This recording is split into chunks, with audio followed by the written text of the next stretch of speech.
Hello and welcome to the Beatport podcast. I'm your host Tigerlight, and today we welcome one of Detroit's legends, DJ Bone.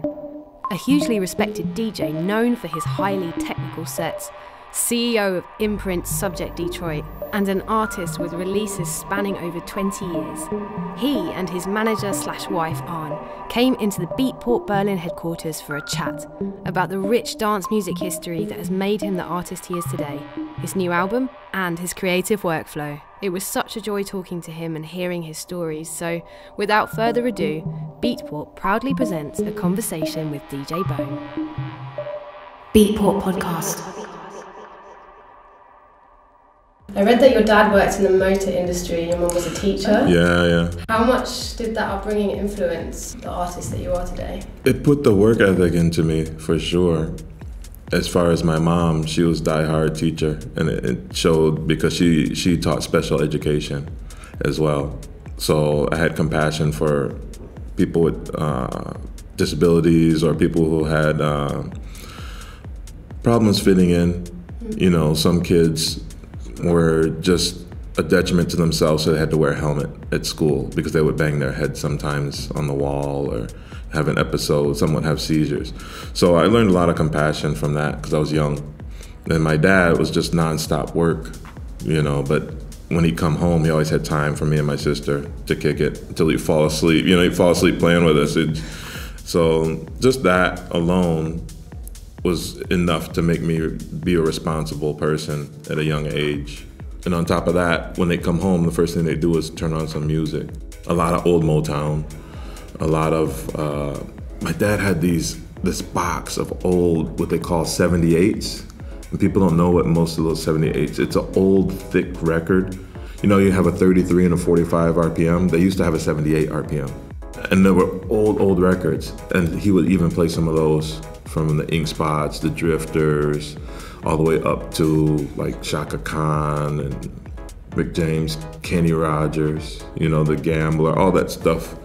Classical music my mom would listen to. I got hooked on classical from my mom. So it was a good environment. Those are quite straight jobs. I mean, your direction, what do they think about that? Do they support it? They do, but you know, sadly my mom passed, but she had the hardest time accepting it. My dad was just like, look, as long as he's not in the streets, you know, I'm good. My mom, she always said she named me to be a doctor, you know, and she was always thinking, oh, he's gonna be a doctor, he's gonna be a doctor. And when I ended up DJing, she was just not having it. She didn't hate it, but she didn't accept it. You know, she would always tell her friends, you know, oh yeah, he's doing this, and I'd come back from like Japan or something, and she'd go, oh, so you're still doing that DJ thing, huh? And I was like, oh God, that DJ thing, what do I have to do, you know? And eventually, once the internet kicked in and she could see more of what I did and the response, then next thing you know, she would brag to all her friends. Oh yeah, my son's over in Europe right now and he's doing this and he's finishing up a tour and then he's gonna fly here. You know, so then she was like super enthusiastic about it. So it took her a while because, you know, old school people, it's not a traditional job at all. But she knew I was self-sufficient. I take care of myself. You know, I wasn't asking her for money or living with her, so it was good. And when you were young and living at home, were they the ones that encouraged you to get into athletics? Yeah, huge. Mainly because athletics is another way to keep young black kids in Detroit out of the streets. So it keeps you away from gangs, drugs, danger, you know. And it can give you structure. So they were heavy into extracurricular. You know, I played every single sport except football. But every other sport, I was signed up, you know, after school, on the weekend, or during the summer program. I was in a summer program at college. Even when I was in grade school, they had a special program for athletics. I learned how to swim and certified as a lifeguard and all that. So yeah, it was a huge part. You know, I think it was mainly just to keep me occupied and keep me out of trouble. Yeah. Beatport podcast. You had an interesting technique for your mind when you were doing the standing vertical jump, that you would carry one of your teammates around. Oh. Yeah. They would have, when we go to a track meet, an indoor track meet, they had a standing vertical jump. And it was before they had the apparatus where you could jump and hit the little, pegs, and they would move and they could measure it really easy. It was so old school. They had to tape like some white paper on the wall, and then each participant would have a different colored chalk on their fingertips, and they would have to just stand there. And you had 2 attempts. You jump as high as you can and you tap the paper. Then you get the second attempt, you jump as high as you can. So for about half an hour before I had to jump, I would take the smallest person from our team and have them on my shoulders and just walk around for like 30 minutes. So by the time I was ready to jump, he'd come off my shoulders, and then I felt like I was gonna jump out of the gym because it was just, I felt so light. It worked though. It worked. That's a real like Spartan kind of mindset. What did your coach think? Oh, he thought I was nuts. He thought, but then, I get first place every time. He was just like, keep doing it, keep doing it. Yeah. Did that kind of sport-focused mindfulness like carry through to your music? In a competitive way, it did, especially since Detroit's a really, really, it used to be really competitive city when it comes to DJing. But it also carried through with focus and creativity and thinking outside of the box and making your own solution to what others might not even see as a problem. I just figured, by the time I get them, a lot of people wear ankle weights, and I'm like, okay, you wear ankle weights, but you need something pushing down on you, not just weighing down your feet. So it made more sense to me that the pressure had to come from the top, from the shoulders. And do you still do any of those athletics? No. I want to. Every time when I'm out somewhere, my wife laughs at me because I see some young people playing basketball, and then I just start walking over to the court. And she's like, where are you going? I said, I'm going to get a pickup game real quick. She's like, get back here. You're going to end up hurting yourself. She's so worried. Because every time I just want to hoop for a little bit, But you got quite far in your team, right? You were... Yeah. We played. I played for, they call it PAL, the Police Athletic League. And it's different sports that they have. And it's also to keep the youth out of trouble, keep them organized and structured. So I played for a PAL team at the suggestion of my mom. And we ended up winning the city tournament, won the state tournament, and then went to the nationals in Atlanta and got second place in the national tournament. It was really cool. Yeah, I can play. I just have to get my body back into playing shape so my wife won't. So she'll let me without yelling at her. Well, don't go, you can't do that. She'd always say, you're gonna hurt yourself. Beatport podcast. Doing all of these sports. Yeah. How did you then make time for 6 hours DJ practice? Oh, for some reason, I had a really strict regimen when it came to growing up. My parents separated when I was young, so I became the man of the house when I was like 13, 14 years old. And I just had that initiative in me, especially, in the neighborhood you live in. It's dangerous, so you have to be the protector, you have to be everything, security, take care of my sister, even though she's older, to make sure she's okay. And so it carried with me as I grew older, and I just found myself really, really dedicated. So I would go to work, I would go to school. Well, first I'd get up, go to school, then I'd go to work. And then after work, I would go, if I could, and play some basketball. I would try and play as much as possible, 3 times a week, 4 times a week. And then come back home and then just play records all night. All night. So school, work, basketball, and then 6 hours DJ practice. And any free time I had, I was taking a nap. My friends laughed at me because I was 18 years old taking a nap. And they're like, what is wrong with you? I'm like, I have to let my body repair itself. That's what I kept telling them. Because we would hoop, and sometimes I'd work out, go to the gym, work out. And I had to have time for my body to heal. It was that simple. If not, then, I'm going to be in horrible shape. I can't work or do anything. So I would take a nap whenever I could. If I wasn't napping, I was playing music. And I'd practice, I would DJ for like 6 hours a day. My dad would come down. It was in the basement. I was living at my dad's house at the time. And I wouldn't even see him. He would just come down the steps and sit on the basement steps. And he was out of view because I'd be around the corner in the basement next to the furnace with the setup. And then after a while, I just get ready to go back upstairs, and he's just sitting there. And he's got his little cigarette and a drink. And I was like, I didn't know you were there. He's like, oh, I'm just chilling. He'd sit there and listen.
Music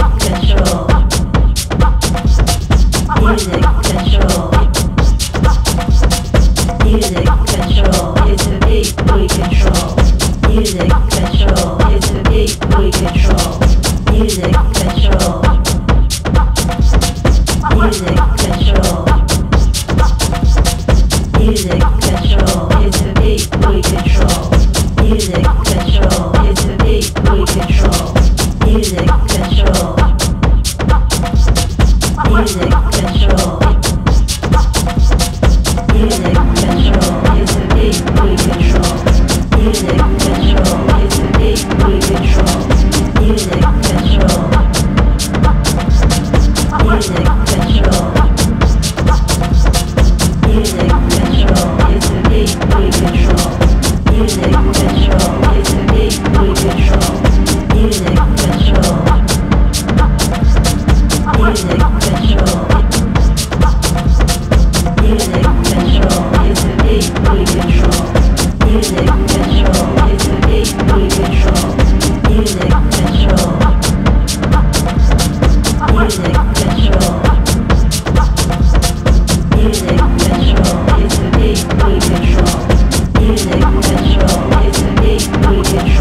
Music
control is the beat we control.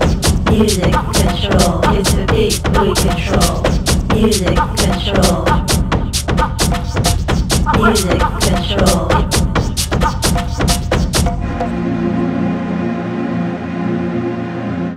You're listening to We Control the Beat, original mix by DJ Bone.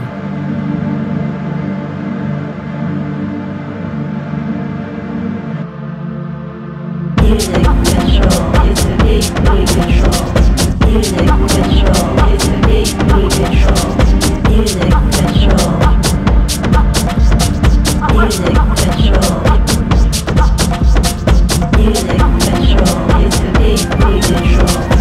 Music control is the beat we control. Music control is the beat we control.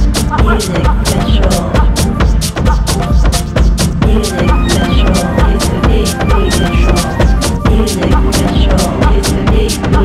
beat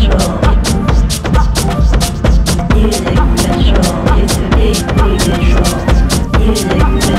Music control is the beat we control. Music control. Music control. Music control is the beat we control. Music control is the beat we control. Music control. Music control. Music control is the beat we control. Music control is the beat we control. Music control. Music control. So how long was it before you went and stepped out live? You were doing 6 hours practice, DJing. Oh man, I don't know. Let's see. I was DJing for a few years, and then I started making tapes and mixtapes, and we would sell the tapes for like $5. Only because I got sick. I would make a tape for someone. They'd ask me, "Can you make me a tape?" Yeah, make a tape, and they'd pay me. Then more and more people, so I would just make one tape, and then I would copy it and make all these dubs, and then sell the tapes. And then one of the tapes was given to a promoter at this club Shelter in Detroit, in downtown, and he was getting ready to start a weekly called Love Club, and then he asked me to come down, and that was my first ever club gig and residency. After I played the first time, he asked me to be a resident. So I came back and I would play from midnight until like 4, yeah, or 11 to 4. Yeah, I would play house, hip hop, techno. And then how long did it take to progress till you had residencies all around the city and had your radio show that took off so massively? It didn't take a long time because the city there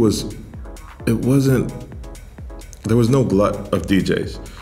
It was kind of like you had to want to be a DJ and love the music and the craft and everything. It wasn't something that people just looked at and said, "Oh, I can DJ," or "I want to be famous." It wasn't at that point. So all the other clubs eventually would come over and say, "Hey, why don't you come play here Sunday? Why don't you come play here Thursday?"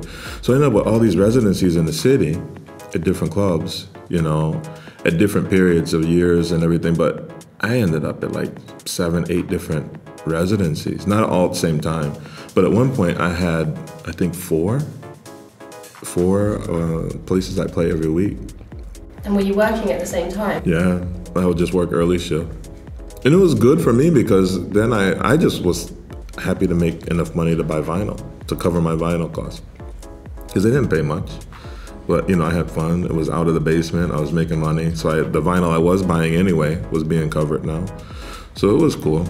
And how long was that then before you got your big break in Paris and broke into the European scene? That was a few years before. It was a few years because I actually had stopped playing in the clubs in Detroit, and then Motor came. They opened a club called Motor in Detroit, and they asked me to be resident. It was on the recommendation of Derek May, actually, because they wanted him to be resident, but he's still busy traveling. And he said, you should get Bone because he's going to be traveling a lot soon, so you should get him before he's gone, you know? So I went and did the residency at Motor, and during that time, right around that time, they had a reunion party at the shelter where I used to be resident. And that's where Laurent Garnier came, and he was like, hey, you know, you should come do this for a living in Europe. And then I was so young, I was like, it was right before Motor, I think. And I was like, you know, I can do it for a living. He's like, this could be your career. Because I had no idea. Because it was a very dog-eat-dog kind of situation in Detroit. You know, people they acted as if there were just a finite amount of gigs. And that's it, you know, when it was actually infinite possibilities for you to play and anyone, you know, to play. So Laurent told me, give me 3 months, and then I'll hit you up and let you know. So he did. He sent through a fax, and he's like, you want to come play Paris? You know, it's like, hell yeah. It was crazy. And then I didn't understand the concept of them paying the flight, paying the hotel, paying, you know, my fee. And here I am starting out, and I'm getting $1,500 to go and play for one night. And I was just like, what? In Detroit, you get $60, you know, and drinks. And that's it, you know. And I just did it once, and then I didn't never turn back after that moment. And then things really kicked off for you. What was the difference like in the parties compared to Detroit, like out in Europe? It was, at that time, it was a better vibe than what was happening in Detroit. Early Detroit parties were phenomenal. I mean, the clubs, the parties, the warehouse parties, everything phenomenal. Still some of the best things I've ever witnessed in my life. I mean, seriously. I remember just some nutty things happening. I remember Richie Houghton turning the old firehouse into this crazy event for Plastic Man release when it first came out. I remember Derek May and Derek Carter playing all night, you know, in this Eastern Market area where they have a farmer's market. Just things like that stick with you. But when I got to Europe, it was on a professional level because in Detroit, everything was bare bones. You go to a party at the Submerged building for, you know, underground resistance party, and it's good sound, but it's not fancy. No party was fancy in Detroit because it was old rundown warehouses and industrial areas. You get to Europe and there's lights, and the DJ setup is perfect. You know, in Detroit, you know, one of the turntables, the needle is a little worn. You know, somebody spilled a drink on the mixer, the monitor might not work. So there's always something that might or could go wrong at any moment. It was like battle conditions, you know. You get to Europe and everything was pretty much perfect. I remember I freaked out because in the Rex Club, the first thing I noticed was it was enclosed. That was the Paris gig? Yeah, in Paris. And the second thing I noticed was that they had air conditioning in the DJ booth. Unheard of in Detroit. And you didn't like it? No, I wasn't used to it because I measure the heat from the crowd. And that's how I can tell when people are really dancing their asses off. Because it's the more you dance, the more heat you generate, you know, and if it cools off, then they either stop dancing or they left. That's it, you know. So to have the AC, I felt kind of separated from it, but it was still cool, you know, to witness that. But the difference between the European scene that I was seeing in Detroit, it was more advanced. It was more business oriented. It was more professional. But still, the vibe at the Detroit or the Midwest was so genuine that it was hard to find that in Europe at the time. Have you gone back to play in Detroit recently? No, it's sad. I haven't played in Detroit in years. I used to make a huge effort to go back and play. And I'm just waiting for the right event that I think needs to happen. Because it's gotten a bit watered down in the sense of business versus the art. I remember the first few years of the festival in Detroit were free. And it was such a uplifting, now there's like VIP and, backstage, the backstage to the backstage, meet and greets and all that, which is cool because that's how the industry has moved forward.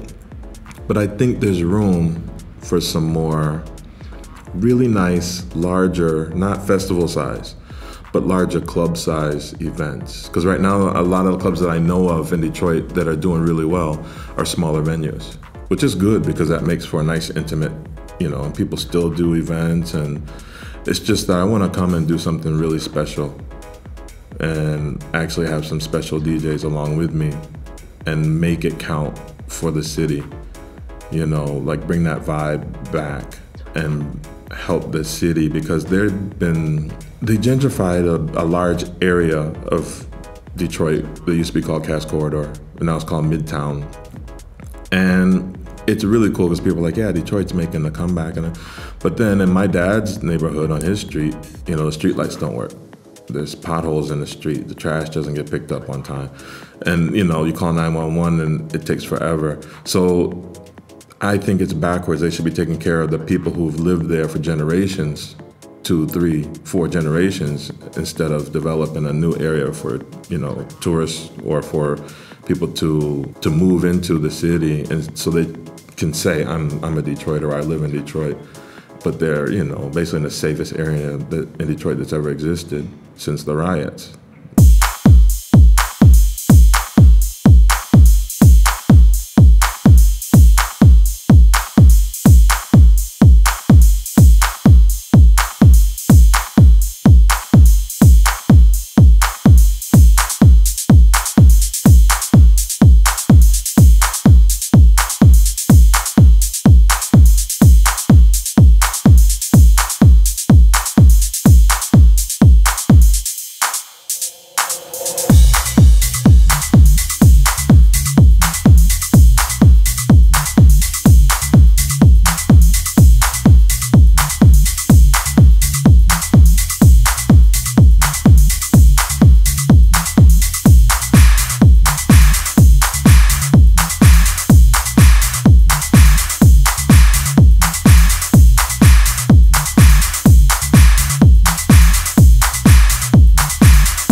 extended mix by Kevin Saunderson and E Dancer. Beatport podcast. To anyone listening thinking like obviously like Detroit and your name go hand in hand, you're actually based in Amsterdam now, right? Yeah. Well, we still have a house in Detroit. Yeah. We own, we've been investing our money in real estate. So we have a few properties in the US. One is in Detroit, but we don't spend much time there. I'm based in Amsterdam now for the past year and a half. And it's basically because I'm so tired of flying across the Atlantic. Our daughters are of age where we don't have to worry about them for the most part. we don't have to worry about them like babysitting and, like making sure that they're okay. And we still do, but we can do it from afar and it's easier.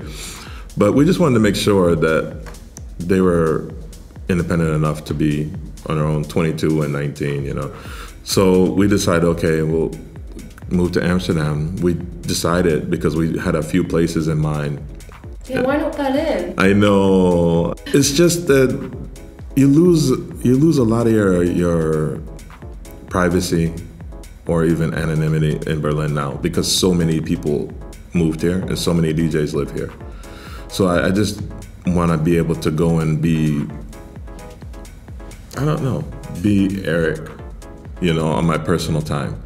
Instead of, hey, Bone, Bone. If you see someone or there's not really many places that you can go in Berlin and not run into someone that you know. In Amsterdam, it's different, even though there are still DJs who live there. And we don't see many. And we love the city. We love the people. They speak English, so we don't have to worry, even though we're trying to learn their Dutch. And the transportation in and out from the airport and the train, it's just my favorite. It's my absolute favorite. But it was a tough call. We narrowed it down to a few cities, and then it just... What were on the short list? The short list was London, Paris, Amsterdam. Yeah, Amsterdam won. We love it, though. Going to your productions now, you said that you initially started to produce music because you couldn't find the music that, fitted with the style that you were playing. Yeah. Like, what was missing out of the records that you were buying then? At the time, there wasn't enough tribal, up-tempo, banging techno, for my opinion. It was a little bit of a cookie cutter situation with the chugga chugga, type, and then the hi-hat would come in riding on the top. But I wanted something that was almost in between house and techno, tribally, on the funkier tip. And not to discredit the Detroit people, the problem was that a lot of people stopped making music because they're traveling so much. So there was a huge lack.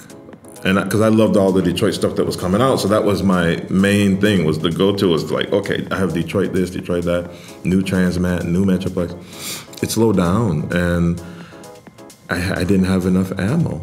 And the stuff coming out of Europe just wasn't resonating with me as much.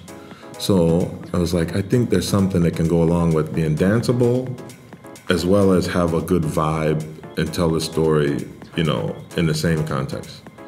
And that's why I started making the music.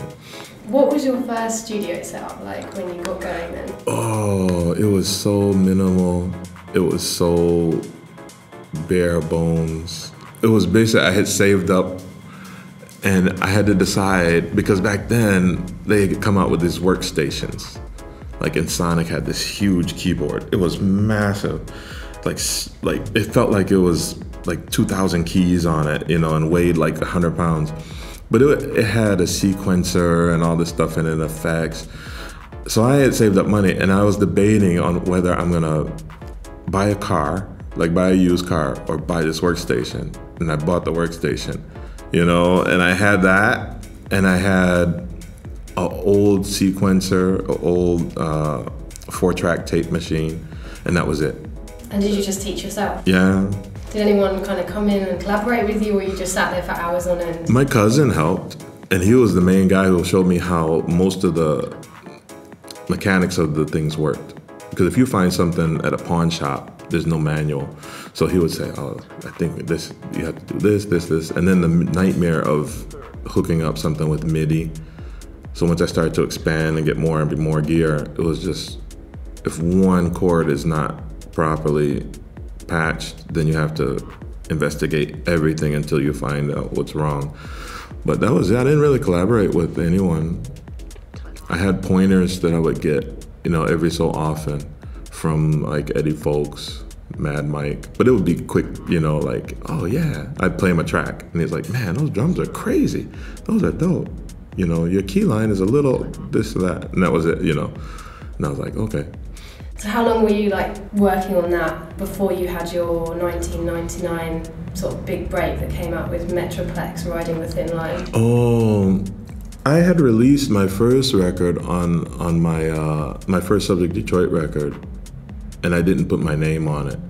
I just wanted to see what would happen, if people would just listen to it and say, oh, I like the music, I'm gonna buy it. And it sold really well. So when I was approached later on, a couple of years later, by Mike, because at the time Mike was running Metroplex for Juan, and they had come up with this huge plan where all these labels were going to do these specially cut releases, because Ron Murphy, who was mastering everyone's releases in Detroit at Sound Enterprises, he had this technique with a double groove. So basically you could put two songs on one side of a record, and they would lay over the top of each other. And if you put the needle in the very first groove, it would play that track. And if you just moved one groove over, it would play the second track. But they both started from the beginning of the vinyl. It was really cool, because then you would never know which one you're gonna get. And it was a really amazing technique that he did. So there were, I think, 6 or 7 labels because Mike was running Submerge, he was running a lot of labels out of there and distributing the labels out of there. So it was KMS, it was Metroplex, UR, 430 West, Axis, and a couple other labels, I think Direct Beat, and they all did that release. And he asked if I wanted to do the Metroplex one, and I was like, yeah, of course. It was really the huge honor, for them to say, hey, come on in here and bring us these tracks. So I did. And that was probably the best session I had, because the tracks were finished. And I played them for Mike, and he chose the tracks. He's like, we should go with these. All we had to do was just edit the tracks a little bit. And back then, it was old school. Mike is so old school with that. It was on reel-to-reel. So he would have to record from that into the reel-to-reel, and then actually take the parts, pull the tape off, cut the tape, and then you tape it back together. And that's how you did edits. Yeah, no drag and drop. No. So we sit there till 2 in the morning. It was me, Mike, and I think Rolando came by later, doing the edits on Shut the Lights Off.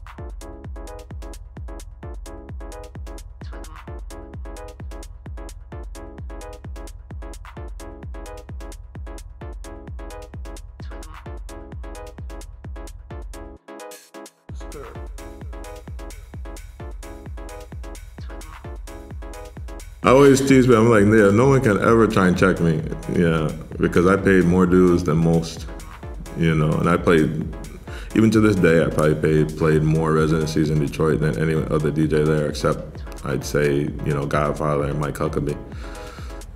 Other than that, I was everywhere. So your first release was on Subject Detroit, your label, your imprint. Yeah, I did a release for an unknown label at the time out of Germany. It was Jackfruit, and I did one for one out of the UK. So they had a record shop as well. So it kind of went hand in hand with the record shop, Molecular, and then the record shop. Then I did the Subject Detroit. But after that, I just kind of felt I needed to just release on my own, But of course, the Metroplex, I had to. Well, you've described the label as a circle of poets, artists, virtuosos, and auditory strikers. I was interested to know about these characters that are around the label and who fulfill these roles. It's different people, and it's never contingent on how famous or popular they are. So it could be someone who writes really well, someone who has a certain skill with a classical instrument, or someone who just has a really good swing. You know, that's how we do it, and that's how we choose people. You know, we've actually had demos from people, and we turn them away, and they're big name people, and it's not, you know, being mean. It's not, you know, it's just that we wanted something. We don't want the norm. We want you to step outside yourself, you know, when it comes to a Subject Detroit release, and that's the art of it. And it's starting to expand too, because we're doing a project with D-Tron for the storytellers, and we get to kind of drag him back into the underground. Not that he's not, but you know, we drag him back into the underground and get him all dirty. And it's really cool because the result is what he does is superb. So this is the second Storytellers release that you've got coming out. Yeah. It's an interesting approach. You both come up with a track and then you both rework each other's track. Yeah. How many tracks did you have to bring to the table before you decided on those 2 tracks, or was it just first go? That's the beauty of D-Tron. 1 track. Okay. Both ways. And you're not allowed to say, no, I don't like that. No, you can. Okay. Yeah, that's why it's amazing. The first track he sent, I was like, that's it. I was like, that's it right there. And then I sent him the track and he was like, this is crazy. I love this track. So it just worked. And then he got started immediately on the remix, you know, and he sent it through. And the track I did was a really tough, like a hard track, kind of noisy. And he sent back his remix and it was melodic and ethereal and so Detroit-y that it just blew my mind. I got goosebumps and I had a tear in my eye, and I was just like, this is crazy. I didn't expect that. It was like I expected the traditional rework, you know. And the intro, there's no drums, you know, it's crazy. And I was like, oh my God, D-Tron, you know? Yeah, so we went back, and then I said, okay, so now let me go back to the drawing board. Did the remix for him, came out with one I'm really, really proud of. And then the songs we did were so long. For vinyl, I was trying my best to make sure it would fit. And we couldn't fit them on one vinyl because listening to them through and through, everyone who listened to it, we couldn't find anything we could cut out or fade, you know, off the end. So we had to talk to the pressing plant and say, look, we think we're gonna have to do a double vinyl. So what we did is we did a second rework. So it's gonna be 3 tracks each from both of us. And it turned out so good. I'm so happy and excited because I've been playing it out. I've been testing out every single track and it just blows the roof off every single time. People are asking, what is that? And did you guys do anything in the studio together, or was it all across the not internet? Yet. It was all remote. So that's the beauty of it, is the first one was, we did a track, the first release, we did a track each, and then we did 2 versions of that, 2 alternate versions of that track. This time, we each did a track, and then we remixed each other. And now, the third one that comes up is gonna be us together. Yeah, so we're just gonna evolve the process to the point. Then it's gonna be collaborative in every sense where we're both working on the tracks together in the studio. What's your creative workflow like? Do you have like a structure of, you know, to get into writing mode, I need to do this, this, and this on a day, and my magic hour is 2 a.m.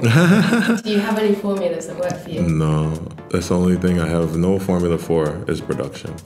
It's basically whenever the mood strikes, I have to be ready.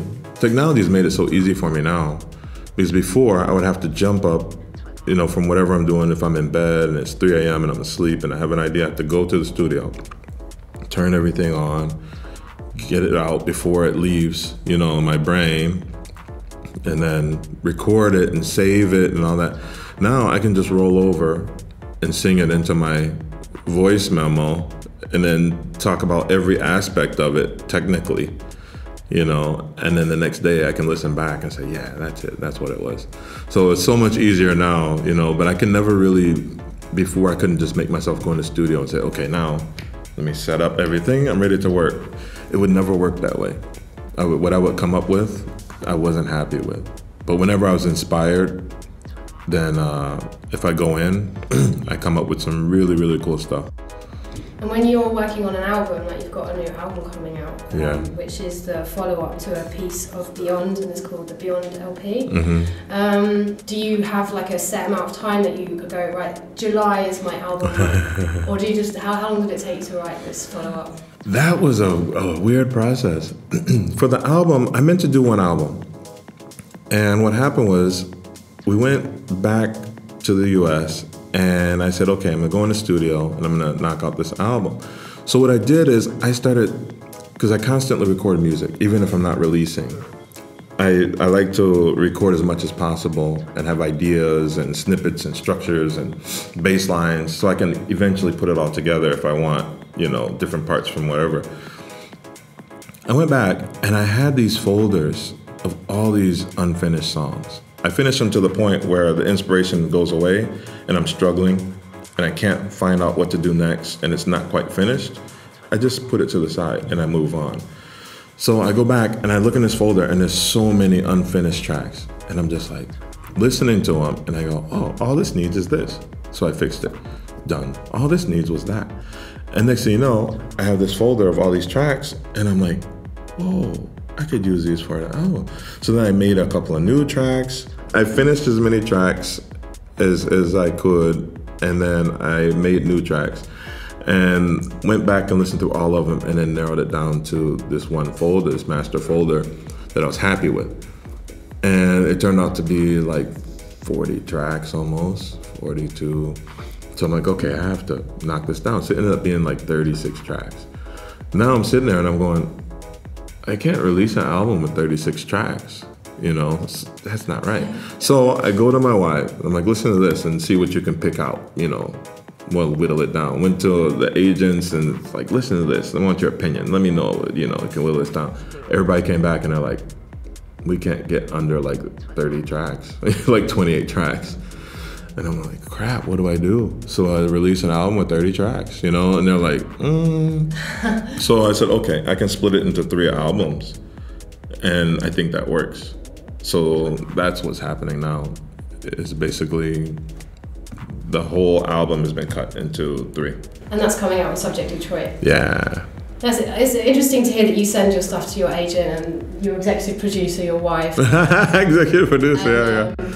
Because, you know, if you're running the label and you're in charge of all those things, like to have a fresh pair of ears. Yeah. I was interested to know how much you reach out for feedback from people. I'm curious, you know, and I always have an opinion that I think I know exactly what I want to do and I know this is the way it should be and it's right. But to get a second opinion, it doesn't cost you anything. And then it's almost like validating what you already knew. So you're like, yeah, I am definitely on the right track. Because then they come back and I'm thinking, is it me? Or can I not get under 36 tracks for this album? And they came back and they're like, how many did 32? Yeah, 34. Okay, yeah.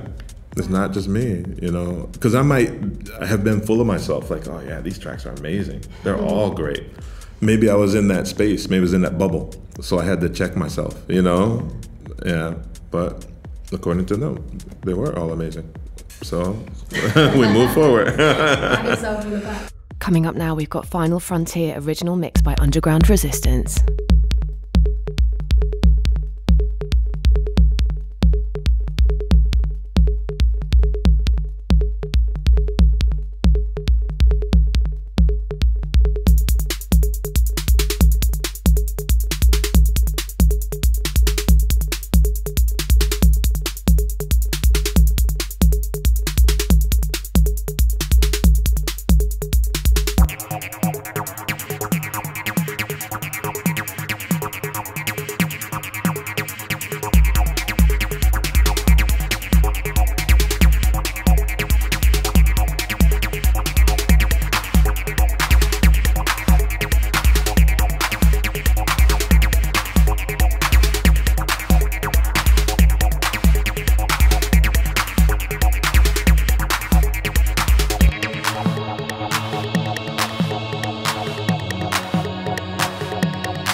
Played in my hometown of Brighton. What was it about the lovely Brighton crowd that made you write such a nice post? Well, it was a smaller club. It wasn't super packed. You know, the thing that was cool was there was a line like down the street, you know, when I got there.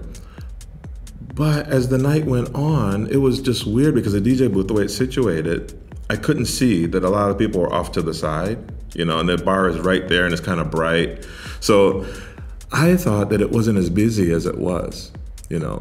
So I was just thankful because the reaction was tremendous. The reaction of the people was incredible, you know.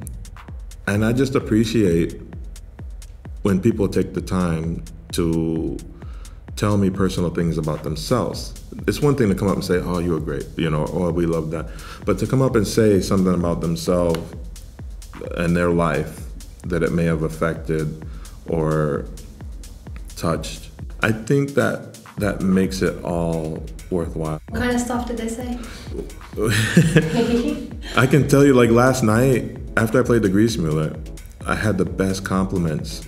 You know, one girl came up and she was just dancing in front for 5 hours straight. She was in front. And at the end, she's so nice. And then she just said, you know what? I had a feeling in my heart when I got here. She was like, I hadn't heard you play before. And from the first moment, I couldn't stop. And it felt like you almost knew the soundtrack that I needed for the way I was feeling. That's different from you are great, or, you know, we love you and this. People holding up their cell phones usually want to request a song or something cheeky like that. I look and this guy says, we fucking love you. And it's just signed him and his wife, you know, and they're there in the front, like, you know. Aww. And then I left, and we go outside afterwards, and this group of people come up and they said, we were here the first time you played the Grease Muller, and we were sober, completely sober, and you just crushed us. And we thought we were high because the music was so good. And the same girl was there. She's like, I was ill. And my friends were saying, you still going to the club? And she's like, look, it's like when you have Beyonce tickets. She goes, you're telling me that you have Beyonce tickets and you're feeling sick and you're not going to go to Beyonce? She just looked at me, she said, you're my Beyonce. And it was, see, compliments like that. Yeah, some other girls, she said, you're like my version, no, you're like my Santa Claus. Just things like that. From Beyonce to Santa Claus. You know, I'm gonna start recording that, you know, and use it as samples. I'd be like, thank you. It's been said about you that your raw talent and endless persistence makes you a treasured keeper of Detroit's techno flame. How does that title feel? It's humbling. But I feel it's warranted to a certain extent because I live it, you know. I'm Detroit to the core, and I want to keep Detroit techno alive globally. If I can't be at home playing, everybody in Detroit knows Detroit techno. You know what I mean? I don't have to spread the gospel of Detroit in Detroit. But to take it on the road and to be able to represent, like I have a re-edit that I did of Strings of Life that I play. It's not EQ'd properly, it's not mastered, and I've been playing it for years. And people go nuts when they hear it. Things like that. And the kids will come up, man, our favorite track of the night was the piano track. Not Strings of Life, the piano track. That's why Detroit techno still needs to be on the agenda, as well as the style, as well as DJs bringing a vibe as opposed to just playing. You can play and you can rock it and you can crush them, you know, with some beats and dropouts. Drop out the bass, bring it back, hi-hat, sizzling. But to bring a vibe musically, with musicality or some kind of melody on where it's just not a drum beat and a sound, but melody and emotion. And there's a lot that goes into that, a lot that has influenced that coming from Detroit. It's Electrifying Mojo, it's Motown, it's all the open mic nights in Detroit. You know, some of the famous ones from 8 Mile, the Hip Hop Shop and all this and Shelter. It's everything. It's the TV we were able to watch from Benny Hill for some reason because we were close to Canada. You know, we could get the crazy antics of Monty Python and Benny Hill to like Miami Vice And watching a scene where the music goes along with what's happening in the scene leads me to, when I DJ, is I can put some emotion out there, and hopefully people can feel emotion as opposed to just dancing to a song. So now they're not just dancing, they're actually emoting, they're feeling, you know? And that's how I keep Detroit alive, and I keep it, you know, going like that and stay true to it. And it takes a lot of work and dedication and sacrifice. A lot of people can't bring themselves to chance their career, but I take chances every single set, you know. I don't go out there and phone it in ever. And I think it's wrong to do so. I have to be myself, and I have to, you know, translate the music the way I see fit. And I think that's the best way for me to do it, to stand out as a representative for the culture and the city. Yeah, that's important. We've got your amazing LP, which I'm really excited to hear, coming out in hopefully October. Yeah. That'll be out on your own label, Subject Detroit, and the Storytellers EP. Yeah. When's that due out? That's gonna be out soon, because I usually don't do release dates. But we're kind of weird that way. I just like to put it out, and when people find it, they find it. Do you send promos before? Yeah. Yeah. Yeah. We just kind of, by the way, this is gonna come out when? I don't know. But now we're more structured, so we do have release dates, and we try and keep it, you know, on that tip. But before, we were just like, because people will listen to a track, and a lot of Detroit music is timeless. So if you listen to a track that I made 15 years ago, and you want to license it for a mixed compilation now, that says a hell of a lot, you know, about the music itself. And what happens is when a new release comes out, a lot of times we'll get an order, online order for almost every release available in the back catalog. So you can tell, they might have bought Storytellers, and they're like, oh, what did I miss? And they're new to Subject Detroit, so they go back, and then next thing you know, we got like an order for 20 records. It's the same person who just bought that one. I think that's pretty genuine, you know. But release dates are kind of crucial now for distributors and everybody, so we have to adjust. But yeah, October 17th for Storytellers too. And then the album, November. Perfect. Yeah. Thank you so much for your time. My pleasure. Thank you. Amazing. Tell such great stories. Oh, he can talk, says his wife Arn and manager. The next track we've got coming up is True Warriors Ritual Mix by DJ Bone, out on Subject Detroit.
You're listening to Physical Therapy's track Leipzig Swing that came out on Delft Records in 2016. Beatport Podcast.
listening to Fake and Phony by Green Velvet.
This is the Octave One rework of Booster by Planetary Assault Systems.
This gorgeous last track has been Cultural Variants by the lovely DJ Bone.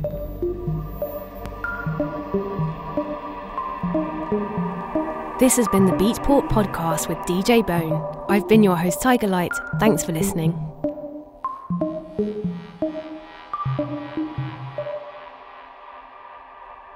Beatport podcast.